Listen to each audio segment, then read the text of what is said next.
What's up, Maniacs? My name is Mex. I'm a wrestling fan, a wrestling enthusiast, a WrestleManiac, if you will. And today we are talking about Smackdown. It was night one of the draft and it was a pretty good show. The draft was going on, we got returns, we got a championship change, we got a bit of a shock as well within the draft. So to hear everything that took place, stay tuned. Right here at WrestleManiac UK, I discuss everything that is WWE and AEW. So if this sounds like the place for you, make sure you hit the subscribe button and make sure you hit the notification bell so you get notified every time I drop a new video.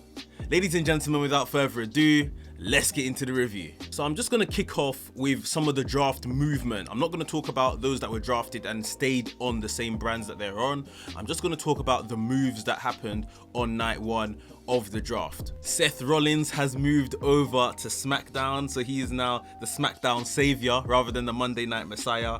Bianca Belair, she's moving over to SmackDown. Very, very interesting there. While Naomi is moving over to Raw. So we're gonna see those two basically switch brands, just injecting some new life into the women's divisions on those relative shows. The Mysterios, Dominic Mysterio and Rey Mysterio, are now going to be on SmackDown, so it looks like this whole thing between Seth Rollins and the Mysterio family can continue on SmackDown. And we're going to get Miz and Morrison moving over to Raw as well, so some new tag teams over there. AJ Styles is actually going to move to Raw. I guess he moved over from Raw to SmackDown recently to avoid Paul Heyman and Paul Heyman's creative over on Raw and stuff like that. And now that Paul Heyman is now on SmackDown, he's like, yeah, I'm going back. So he's moved over to Raw. And then the biggest move and shake-up was Kofi Kingston and Xavier Woods from New Day are moving to Raw. And I say only those two because it is only those two. So New Day is kind of being split at this point. Big E is going to remain on SmackDown.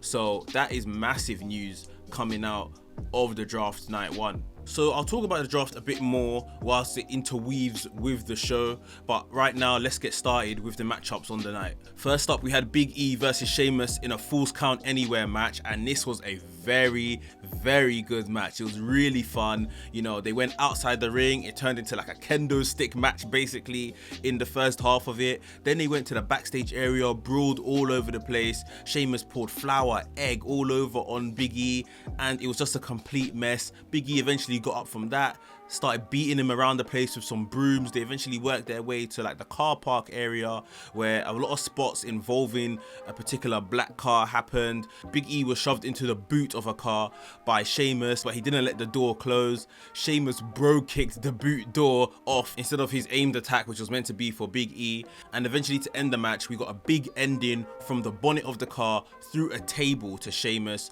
Big E pinned Sheamus 1, 2, 3, and Big E won the match, probably closing off their feud somewhat.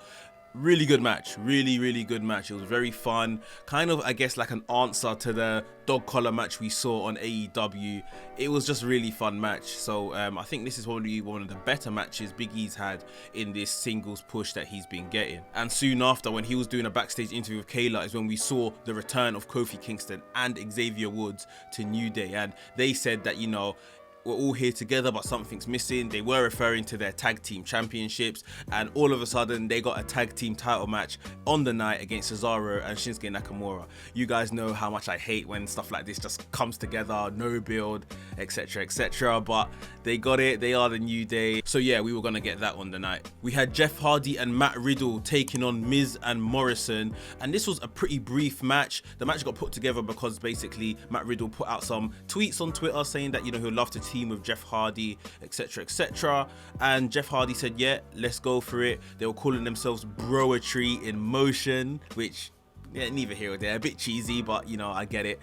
And this match, like I say, it was pretty quick. Matt Riddle got the win with a Broderick on the Miz, and as Jeff Hardy and Matt Riddle were about to kind of start celebrations following their win, we had a return of one that I wasn't expecting.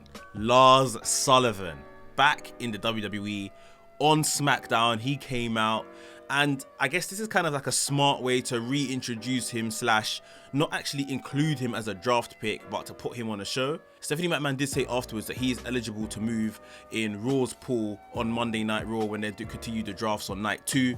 But yeah, Lars Sullivan back on TV. He absolutely destroyed Matt Riddle, absolutely destroyed Jeff Hardy, absolutely destroyed The Miz, and stood tall in the middle of the ring. So gonna be very interesting how he is used going forward. Are we gonna see him move to Raw on Monday? Who knows, but Lars Sullivan is back. Next up, we had Sasha Banks versus Bayley, and I was literally just waiting for the moment Sasha Banks to come out. Stephanie McMahon comes out and says, excuse me, you've been drafted to Raw. This match is no longer gonna happen.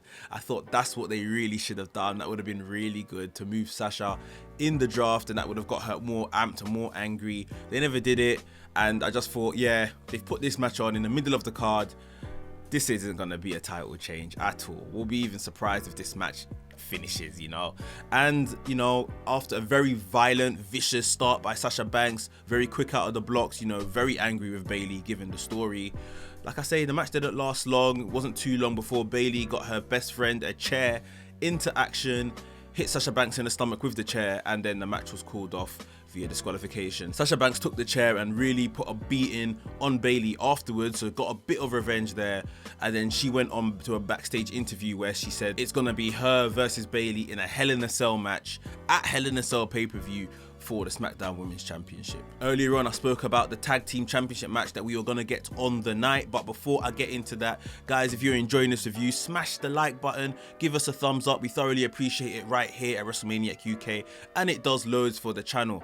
So if you haven't already, smash that thumbs up button. Next up, Shinsuke Nakamura and Cesaro, the SmackDown Tag Team Champions, were taking on the New Day, Kofi Kingston and Xavier Woods. And this was a fun match. Good to see Kofi Kingston, especially Xavier Woods, back in action. Haven't seen Xavier Woods back in action for ages, but he didn't miss a step, looked really good, and you can tell he's probably been fit for a while, probably been waiting for the opportune time to get back involved. And Kofi, always as good as he always is. The finish of this match saw a Trouble in Paradise to Shinsuke Nakamura, and then Xavier Woods went up top, walked the ropes like he does and dropped the elbow on Shinsuke Nakamura, got the pin, 1, 2, 3, and New Day became the new SmackDown Tag Team Champions. Kind of predictable given how they just were given a title shot, but I feel bad for Cesaro and Shinsuke. They haven't done anything wrong in this title reign. Maybe they're going to split them. Maybe one of them is going to Raw next week in their draft, so I guess we will see. But straight after, Big E came out to celebrate with the New Day guys, and Stephanie retook her position at the podium to basically deliver the news that Kofi Kingston and Xavier Woods, just those two, are moving to Raw as SmackDown Tag Team Champions, and Big E is going to stay on Friday nights. So that was really big news coming out of the show. They looked absolutely distraught. I wonder what the plan is for these guys going forward. I guess at that point it kind of makes it obvious that the Street Profits as Tag Team Champion might move over to SmackDown, especially given that Bianca Belair is on SmackDown now as well. Obviously that's Montez Ford's wife, so I guess that's an obvious swap that's gonna come when we watch Raw next week.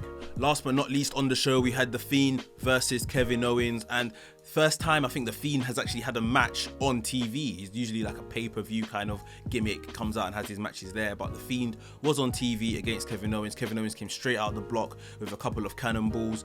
No sells by The Fiend, and this is what makes me love The Fiend so much, because he is this supernatural character, so I don't really want to see you take punishment and get hurt. You should be standing up from everything, you know, and he did that really well in this match in a lot of places. For the finish of this match, he put the mandible claw on Kevin Owens. Kevin Owens somehow maneuvered his way to be able to give the stunner whilst in the mandible claw. The Fiend did not sell the stunner at all, got back up. Whilst his hand was in Kevin Owens' mouth, he done a Uranagi, planting Kevin Owens, sunk the mandible claw in a bit deeper, and Kevin Owens eventually shoulders on the mat, 1, 2, 3, it was all over. The Fiend gets the win.